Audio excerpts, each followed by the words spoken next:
Does this work? Great, thank you, Joni. Howdy. Yeah, I'm from Pennsylvania. We don't usually say howdy, so. And now I work in Washington, D.C., so don't hate me. But this is a really great ending, I think, to this conference in terms of return on investment. We heard already from Gary about habitat and species return on investment in the marine and coastal environment. We heard from Jay on the health of conservation in terms of people. We heard from Lisa on the benefits of water. We've heard from Wendy on the resilience of cities. And I would also argue that it is economics. And we also heard from the Texas by Nature work doing with youth. And I think all of these show great return on conservation investment. I think the question for all of us is how do we measure it and how do we bring it to scale? Because a lot of time we always talk about the project level, but I think it's really important to knit those projects together to get us the scale and the impact that we want to see, both in education or in species habitat or in communities and resilience. So what I plan on talking about today is three things. One, just to give you an overview of my organization, and then some of the ingredients that we see in how do you bring projects to scale and how are you able to measure that impact. And then I'm going to give you an example here of one of the programs that we do in Texas. So a bit about me. I'm Holly Bamford. I'm the Chief Conservation Officer with the National Fish and Wildlife Foundation. I've been there for about 3 years. Before that, I was with the federal government for about 15 years, working at NOAA, the National Oceanic and Atmospheric Administration. I ran the ocean service there. And then before that, I was at the University of Maryland in an academic position. So I got the chance to really see all the different flavors of conservation. But I do love the nonprofit world. So who are we? We are a 501c3. We are chartered by Congress, so that makes us a little different. We are an independent foundation, but it also gives us the ability to partner with federal agencies. So we can have direct funding relationships with the feds that allows us to match that with the private funding that we get. What we do is we protect and restore the natural systems. We're not the implementers. We fund over 800 projects a year for about $200 million in projects on the ground. So we call it the muddy boots. We don't advocate and we don't litigate, and I think that really helps us kind of bridge a lot of the gaps between a diverse set of partners, because we're all about getting results and getting projects on the ground. Typically, the work helps benefit advocacy and policy making, but we're really about providing those examples. The key thing that how we do it is we leverage the resources. One of the key ingredients to get to metrics is to have the resources to put on the ground to get the results. I heard someone say once to me, conservation is conversation without funding. So really key is getting people engaged and interested to fund the work that we all do in this room. And then finally, we want to fund the experts in the regions at the local level, so we hold a lot of competitive programs, and we don't just fund the big NGOs or big state agencies, we fund everybody and anybody who is willing to do the work and compete for those resources. So the model that we use is, first, the model the organization uses is threefold. One is we take non-federal partners, and we're able to partner with corporations, other foundations, large private donors, and that's about half of our resources on that side. On the other side is the feds. The federal government's interesting. They've actually been have been partnering with us a lot, particularly in this administration, because they're struggling to get the money out the door in a timely fashion. So typically when they come through a foundation, we can move that a lot faster. And the non-federal partners like to come in because they like to be leveraged by the public money. We bring all that together and we develop what we call conservation business plans. They're science-based, outcome-driven plans that are at a landscape scale that allow us to put projects on the ground and be able to calculate across all those projects the metrics and measures that give us the results that we need. To give you a sense of our partners, very diverse partnership. We work with over 20 corporations. We work with 16 federal agencies, about a dozen other nonprofits, and a number of individual donors that come together, all of them for different reasons. Everybody partners for different reasons in terms of conservation. Some just do it because they really love shorebirds, or they love seabirds or turtles. Others do it because it impacts their business and they want to ensure that conservation is sustained in the areas that they work. And from a federal perspective, it's maybe about the public lands that they're managing and helping to manage those lands better. So when you bring all these groups together, how do you get all those different goals and bring them under a one plan? As Wendy was saying, you know, those plans are really important, and they're more important that you have to have an implementation plan to them. So NFWF, we've funded over 18,000 projects since our inception in '84, and if I put all the dots on the map, pretty much the whole US would be covered. We mainly focus on US because we're the National Fish and Wildlife Foundation. And of those 18,000, about 800 of those were funded in Texas. And every one of those projects had really good outputs, really good projects. They resulted in positive conservation, they resulted in community getting engaged, and they resulted in some particular output. But our board was very interested to understand, well, how do all those dots link together? Like, what's the impact that we've made in these places? And that was actually harder to do. So what we started to do, and what this map shows, is the darker green is where we start to build what we call those conservation business plans. And we heard from Steve how he does a watershed, and then we heard from Wendy how she's looking at a state. Well, a lot of these are multi-watershed, multi-state business plans.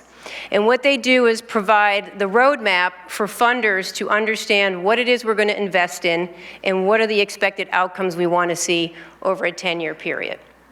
And so you can see here there's a number of different places where we have built business plans. Now, the whole U.S. is not covered, and our goal we would love to have the whole U.S. covered. But this is a process that's still going on. We're continually working with partners to find the resources in certain places to build these plans. So this, we just started 3 years ago, and we hope over the next 5 years to truly have a comprehensive plan in a number of watersheds across the country. So what I was going to do is just dive into an example of what were some of the ingredients that allowed us to build those partnerships, get the plan and the measures, and some examples of how we did that here in the Southwest Rivers landscape. So the Southwest Rivers landscape, there was 3 key ingredients to this particular business plan. The first was the collaboration engagement, and this was bringing the public-private partners together. We predominantly worked with the oil and gas companies because this is right in the Permian Basin. It's right where they work. And they truly want to ensure that conservation is sustained in these places, and they also want to stay engaged with the communities that they're working in. So we sat down with them and we talked about the different landscapes, watersheds, and species that are of concern to them and of concern to us. At the same time, we brought the federal partners together because this is a hodgepodge of public and private lands. So the public lands and the states had to come together to really be a part of this engagement in this dialogue. From there, we started to develop the decision making because, as you can imagine, all those different partners have different reasons why they're at the table. My job is to get them all under a same goal, right? To provide the resources, to get the resources to the community to get the job done. And what a business plan has is it outlines the geographies. And in this particular business plan, there's 2. There's the Pecos River Watershed and there's the Middle Rio Grande, and I'll focus on Pecos in a minute. We define goals. Everybody kind of comes around a common goal, and we use our species as our indicators of success. And so this is interesting. And I'll show you how we pick species that respond to our interventions. And one area that I think I would love to improve, and I think there were some conversations earlier in the room and when I was on break, is how do you measure people? A lot of our work deals with engaging communities, but pronghorn are much easier to measure than people. So you'll see how when we put interventions on the ground, we see species respond to that. And then finally, how do you measure impact? Everybody likes dashboards, particularly the industry. I mean, it's all about economics, is how much you're getting in that return. So the Pecos Watershed Initiative is the 900 miles of the Pecos River. It has the watershed. It also has a number of grasslands, and someone was talking about grass earlier, and I love grass, so we'll have some grass pictures. And it's a really interesting landscape, a very arid landscape that has some of the predominant species, the most interesting species that you'd find in the world, particularly in the Pecos watershed. The species around here are the ones that we've identified as indicator species, those that help us, tell us, and respond to our interventions as we go out there and improve the habitat. These aren't all the species we look at, but these are the ones that we can measure. And I think that's really important. When you look at metrics, you gotta make sure you can measure. And it's not just about number of acres restored or number of people engaged, because those are metrics. You truly need to get to the outcome, is what's the response of those interventions? How did the species respond? Did they increase in population? So that's what we do with strategies. We start to sit down and we say, okay, what are we gonna put the resources to? And if you go back, we have our partners committing over 10 years about $54 million. Now that money is not in hand. We have to raise probably 60% of that still, but the partners are committed to seeing this through over a 10-year time frame. But to be honest, the only way they'll come back if you show the return on investment. If you put money in and you don't get anything out, it's hard to keep people's attention on these projects. So we developed these strategies of what we want to do in terms of improve grasslands, improve the riparian restoration, remove fencing, which is a big barrier for pronghorn, and we work towards those goals. So let me give you a couple examples of how we do that. Bring this up. So the first one was an example in terms of how do we get the funds on the ground. So we have the strategies identified, the goals, and then we put out a competitive call for proposals. The local community comes in. In this case, we had the New Mexico Association of Conservation Districts, because we're working a lot with private landowners. And me showing up from Washington is not gonna get them out and engaged, but these guys go out and they get engaged because they know each other and they trust each other.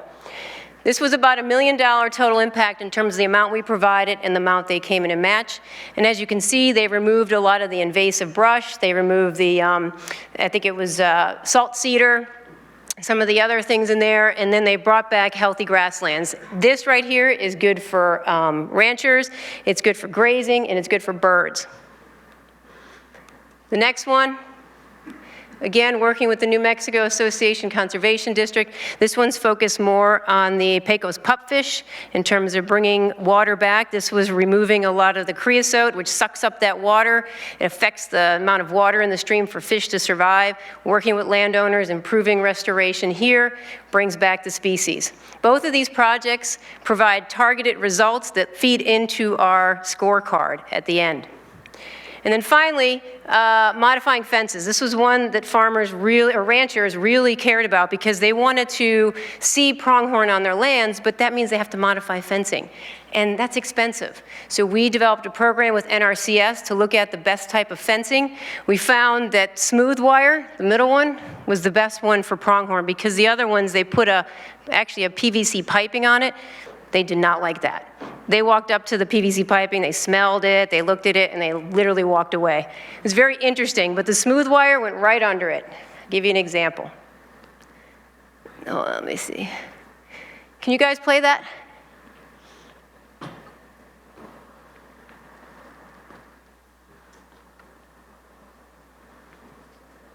Do I play it or you play it?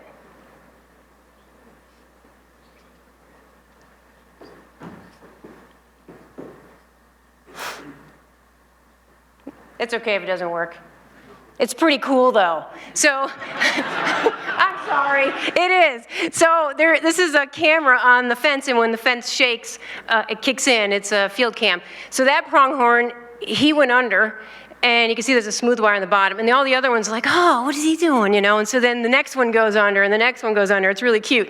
So they figure out that this really works. These are the cameras that we put out. This is how we figure out that this is the right strategy, and now we're implementing this across the landscape. So at the end of the day, what do we do with our funders? We sit down and we go over what's on the left here, which is we call our scorecard or our dashboard. It shows how when we fund these projects, how do we add them all up to show that we're meeting on the goals that they asked us to achieve. So you can see here, these are the projects that came in. And this is only after 2 years. We funded about 18 projects on the ground. And you can see that we're supposed to be getting 250,000 acres restored. We're already kicking along to 12%. So we're in the second year, we should be about 20%. You can see in some areas we're doing really well, some areas we're a little bit behind, some areas we're kicking it out of the park. And so this helps our funders see how their money's going on the ground, the results that they're getting. Now going into the third year, what we're gonna do now is be able to look at how this is changing the population of those species above. And that's the key outcome that we have to get to. So in closing, it's a 2-year program, it's 18 grants, for a total of $3.7 million invested by NFWF. Our partners come in with about $5 million, which is about $9 million of on-the-ground conservation impact. And the names around the outside are those that we fund. These are the grantees that receive the money that actually do on-the-ground work and gather those metrics. And from our partners' perspective, I think that the return on investment is a key part of what we need to provide them, is they want to know how the partnership's working, how they're working in the communities, and what's the return they're getting. So overall, it seems to be working, but one key thing and one question hopefully we talk about is how do we measure people and people's behavior change? That's really important for some of the work that we do. We work with ranchers.